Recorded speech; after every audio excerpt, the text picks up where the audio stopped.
तुम्हारा नहीं नाथ बुला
रहे थे कि भगवान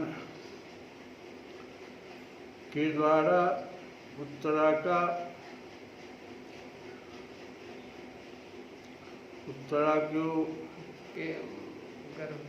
की रक्षा की गई, उत्तरा के गर्भ की रक्षा की गई। आज हम लोग अर्जुन के द्वारा भगवान से एक प्रश्न है कि कृष्ण भावनामृत क्या है? कृष्ण भावनामृत हो जाना किस प्रकार से संभव है? ये अर्जुन भगवान से पूछ रहे हैं कि जड़ता है या कि सक्रिय सेवा की जड़ता से हो किया जा सकता है कृष्ण भावनामृत?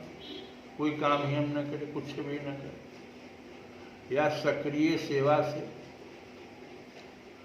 तो भगवान अर्जुन को जवाब देते हैं कि लोके अस्मिन् द्विविधा निष्ठा पूर्णा प्रोक्ता मया नघ। लोके संसार में अस्मिन् इस द्विविधा दो प्रकार की निष्ठा श्रद्धा पूरा पहले प्रोक्ता कही गई है, मैं मेरे द्वारा अनघ हे निष्पाप ज्ञान योगेन सांख्यानां कर्म योगेन योगिनाम। श्री भगवान ने कहा कि हे निष्पाप अर्जुन, मैं पहले ही बता चुका हूँ कि आत्म साक्षात्कार का प्रयत्न करने वाले दो प्रकार के पुरुष होते हैं। कुछ से ज्ञान योग द्वारा समझने का प्रयत्न करते हैं तो कुछ भक्तिमय सेवा के द्वारा।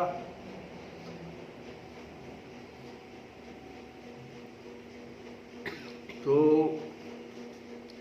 न कर्मणाम् अनारंभात् नष्कर्म्यं पुरुषाश्नुते। नहीं कर्मणाम नियत कर्मों के अनारंभात न करने से नष्कर्म्यम कर्म बंधन से मुक्ति को पुरुष मनुष्य अश्नुते प्राप्त करता है। न च सन्न्यसनातेव सिद्धिं समधिगच्छति। न तो कर्म से विमुख होकर कोई कर्म फल से छुटकारा पा सकता है और न केवल संन्यास से सिद्धि प्राप्त की जा सकती। भगवान स्पष्ट शब्दों में कह रहे हैं कि कोई कर्म फल से छुटकारा पा करके चाहेगा, कर्म से विमुख होकर कोई कर्म फल से छुटकारा पा सकता है, ये संभव नहीं है। और न केवल संन्यास से ही सिद्धि प्राप्त की जा सकती है, बात भी संभव है। भौतिकवादी मनुष्यों के हृदयों को विमल करने के लिए जिन कर्मों का विधान किया गया है उनके द्वारा शुद्ध हुआ मनुष्य ही संन्यास ग्रहण कर सकता है। फिर से समझिए कि भौतिकवादी मनुष्यों के हृदय को विमल करने के लिए जब तक हमारा हृदय विमल नहीं होगा, संन्यास ग्रहण करने के अधिकारी हम नहीं हैं।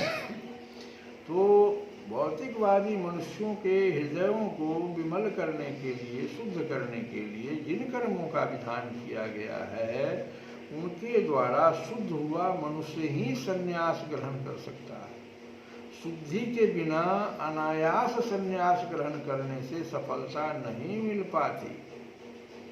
ज्ञान योगियों के अनुसार संन्यास ग्रहण करने अथवा सकाम कर्म से विरत होने से ही मनुष्य नारायण के समान हो जाता है। किंतु ज्ञान योगियों के लिए भगवान कृष्ण इस मत का अनुमोदन नहीं करते। हृदय की शुद्धि के बिना संन्यास सामाजिक व्यवस्था में उत्पात उत्पन्न करता है।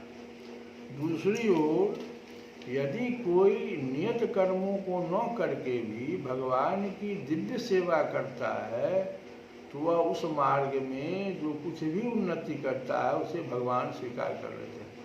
ये दिव्य सेवा क्या है? भक्ति योग। तो स्वल्प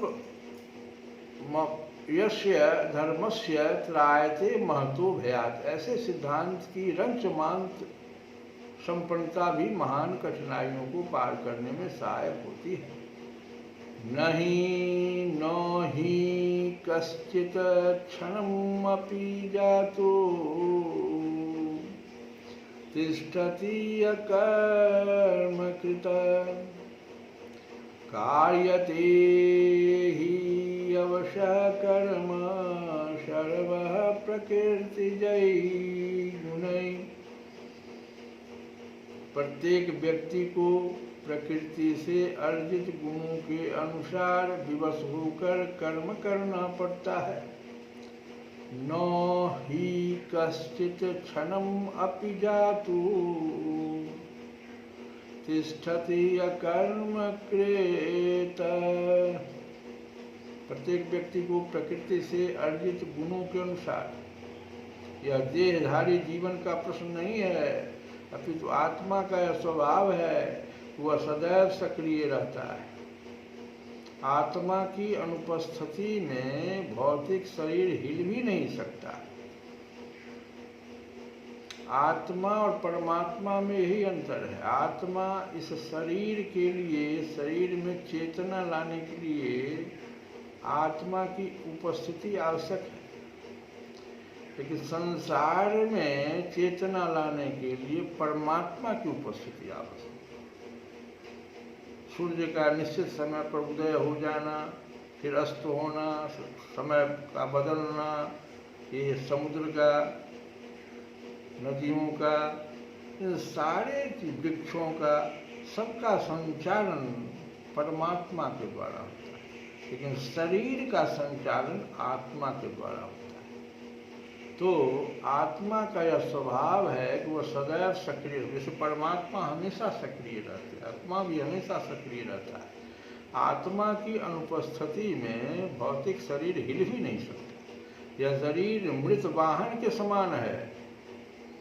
शरीर जो है मृत वाहन है, वाहन जो मृत है, जो आत्मा द्वारा चालित होता है, क्योंकि आत्मा सदैव गतिशील रहता है और वह एक क्षण के लिए भी नहीं रुक सकता। अतः आत्मा को कृष्ण भावना मृत के सत्कर्म में प्रवृत्त रखना चाहिए। अब आत्मा हृदय में हमेशा सक्रिय है, तो सक्रिय है तो आप इसको कृष्ण भावना मृत में सक्रिय कीजिए, न तो दूसरे दिशा में सक्रिय हो जाएगा।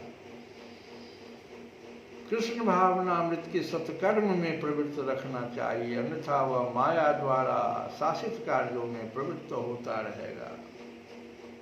माया क्या है? जो नहीं है, लेकिन जिसको हम लोग समझ रहे हैं कि वही है।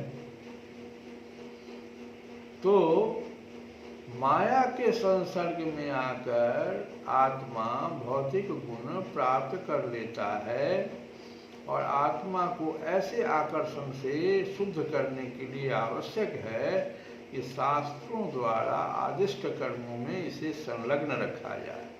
किंतु यदि आत्मा कृष्ण भावना अमृत के अपने स्वाभाविक कर्म में निरत रहता है तो वह जो भी करता है उसके लिए कल्याणप्रद होता है। यदि कोई कृष्ण भावना अमृत अंगीकार कर लेता है तो भले ही वह शास्त्रानुमोदित कर्मों को न करे अथवा ठीक से भक्ति न करे और चाहे वह पतित भी हो जाए तो इसमें उसकी हानि या बुराई नहीं होगी। किंतु यदि वह शास्त्रानुमोदित सारे कार्य करे और कृष्ण भावना भावित न हो तो ये सारे कार्य उसके लिए लाभ के हैं। उसके किस लाभ के? लाभ के लिए नहीं, उसके किस लाभ के? फिर से इसको सुनिए कि यदि वह शास्त्रानुमोदित सारे कार्य करे और कृष्ण भावना भावित न हो तो ये सारे कार्य उसके किस लाभ के? अतः कृष्ण भावना मृत के इस स्तर तक पहुंचने के लिए शुद्धिकरण की प्रक्रिया आवश्यक है। बिना हृदय के शुद्धि के संन्यास नहीं लेना है। अतएव संन्यास या कोई भी शुद्धिकारी पद्धति, संन्यास भी शुद्धिकारी पद्धति है, कृष्ण भावना मृत के चरम लक्ष्य तक पहुंचने में सहायता देने के लिए है, क्योंकि उसके बिना सब कुछ व्यर्थ है। कर्मेन्द्रियाणि संयम्य च आस्ते मनसा स्मरणम् इंद्रियेर्तान् विमूढ़ आत्मा मिथ्याचार शौच्यते।